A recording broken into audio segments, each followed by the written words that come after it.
Hi guys, my name is Priya. Welcome to your own channel IELTS with Priya. In this video, we're gonna talk about IELTS listening module.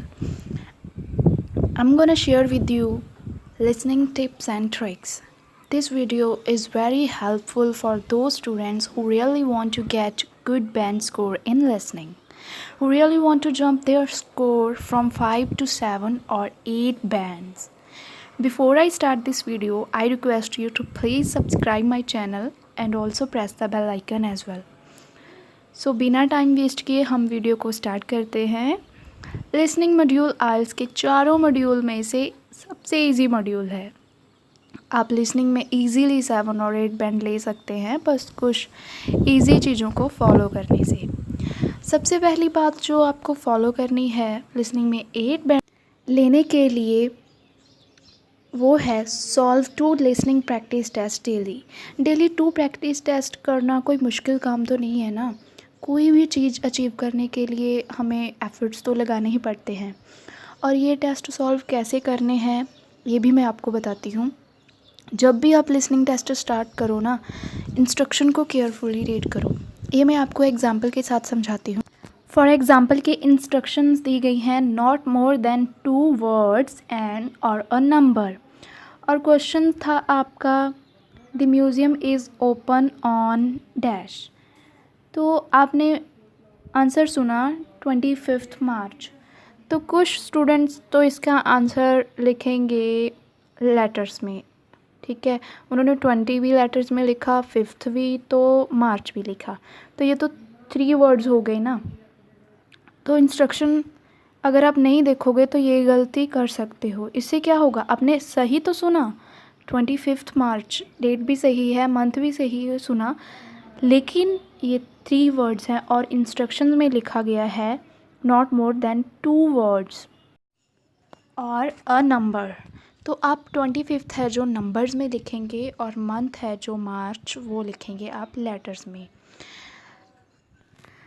तो इसीलिए instruction को read करना बहुत ही important है क्योंकि some time आपका सही सुना हुआ आंसर भी गलत हो जाता है अगर आप इंस्ट्रक्शन को रीड नहीं करते। तो भाई आप ध्यान से पहले इंस्ट्रक्शंस रीड कर लेना, ठीक है। भूलना मत टेस्ट स्टार्ट करने से पहले जो कुछ सेकंड हमको मिलते हैं ना, तो ऊपर ध्यान से वो हमें रीड करनी चाहिए। दूसरी बात है कि हमें पता है कि लिसनिंग में हमें 10 मिनट है जो आंसर ट्रांसफ़र करने के लिए दे जाते हैं। 30 मिनट्स का तो हमारा टेस्ट होता है और जो 10 मिनट्स है उसमें हमने आंसर ट्रांसफ़र करने होते हैं अपनी आंसर शीट में कैपिटल लेटर्स में। जब हम घर पे प्रैक्टिस करते हैं तो आंसर ट्रांसफ़र नहीं करते, बहुत कम स्टूडेंट करते होंगे, सीधा बुकलेट पे हम चेक कर लेते हैं ना। ऐसा बिल्कुल भी नहीं करना है। After solve your listening test पहले तो नोटबुक पे आंसर ट्रांसफ़र कीजिए, कैपिटल लेटर्स में कीजिए, फिर चेक कीजिए। इससे क्या होगा कि आप रियल एग्ज़ाम में ना आपको कोई दिक्कत नहीं होगी। बहुत सारे स्टूडेंट जिनकी स्पीड स्लो होती है भाई, कई बार उनके पास ये 10 मिनट्स भी कम पड़ जाते हैं रियल एग्ज़ाम में। सो ऐसा प्रैक्टिस करने से ना आपको आपकी स्पीड भी बढ़ जाएगी और आपको रियल एग्ज़ाम में ना कोई दिक्कत नहीं आएगी। एक बात और कहना चाहूँगी कि समटाइम जब हम खुद अपना टेस्ट चेक करते हैं ना, तो अगर कोई हमारी एक आधी स्पेलिंग मिस्टेक हो ना, तो भाई हम वो खुद ही करेक्ट कर लेते हैं, ठीक कर लेते हैं। तो अब इससे क्या होगा, हम अब खुद तो अपने स्कोर बढ़ा लेंगे लेकिन हमें नहीं पता चल पाएगा कि हम कहाँ स्टैंड करते हैं, हमें अब कितनी ज़्यादा प्रैक्टिस की ज़रूरत है। तो ऐसी गलती बिल्कुल भी मत करना। थर्ड टिप है रिपीट द टेस्ट। सपोज़ आपने एक टेस्ट किया और उस में आपके आए 26 मार्क्स, और तो आप क्या करते हो कि कोई और टेस्ट ले लेते हो कि किसी और टेस्ट में मेरे इससे ज़्यादा आ जाएंगे, ये वाला हार्ड है। ऐसा करने से कोई फ़ायदा नहीं होगा।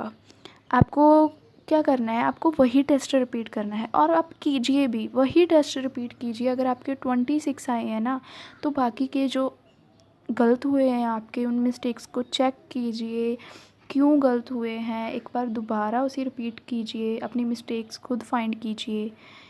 और फोर्थ टिप है लिसन पॉडकास्ट। भाई पॉडकास्ट दिन में एक बार ज़रूर सुने, चाहे 20 to 25 मिनट के लिए सुनिए, बट ज़रूर सुने, उसे ध्यान से सुने और समझें।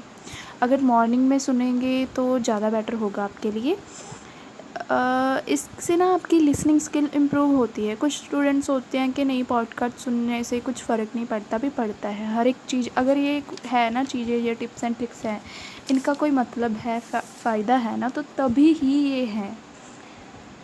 आप सुने ना, उसे समझें, तो इससे आपकी लिसनिंग स्किल है जो ज़रूर इम्प्रूव होगी। और हमारी 5th और लास्ट टिप है स्क्रिप्ट। अगर आपको कोई भी चीज़ समझ नहीं ना आती, जब आप लिसनिंग कर रहे हुए होते हैं, कोई वर्ड नहीं पता चलता, आंसर स्किप हो जाता है, कई बार हो जाता है, लिसनिंग बहुत फास्ट होती है कि हमें नहीं पता चल पाता ना, तो आपको रिपीट करने पर भी अगर कुछ नहीं पता चल रहा, तो आपको क्या करना है, जो बुक के पीछे स्क्रिप्ट होती है ना, अगर आपके पास कोई बुक होगी, कोई कैम्ब्रिज की या कोई भी होगी जिसमें लिसनिंग टेस्ट होते हैं ना, उसके पीछे जाकर देखना, उसमें वो ऑडियो पूरी लिख कर दी होती है।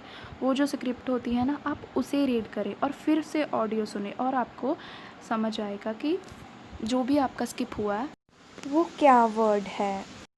सो गाइज़, आप अगर इस तरह से लिसनिंग की प्रैक्टिस करोगे ना डेली, तो डेफ़िनेटली आपको 8 बैंड लेने से ना कोई भी नहीं रोक सकता। Bye bye guys, take care, thanks for watching.